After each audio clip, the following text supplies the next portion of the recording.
সূরা কাহাফের মধ্যে যুলকারনাইন বাদশার ঘটনা আছে। এই পৃথিবীর উত্তর মেরুতে যাওয়ার পরে এমন দুইটা পাহাড়ের পাদদেশে ওখানে একটা দেওয়াল লোহার প্রাচীর নির্মাণ করে দিলেন। ওই লোহার প্রাচীরের ওই পাশে একদল মানুষ, একদল জাতি আছে যাদেরকে ইয়াজুজ মাজুজ বলা হয়।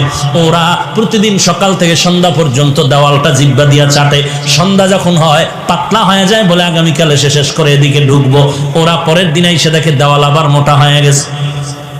যেদিন এদিকে আসার সময় হবে সেদিন আল্লাহর কুদরত প্রকাশ হয়ে যাবে।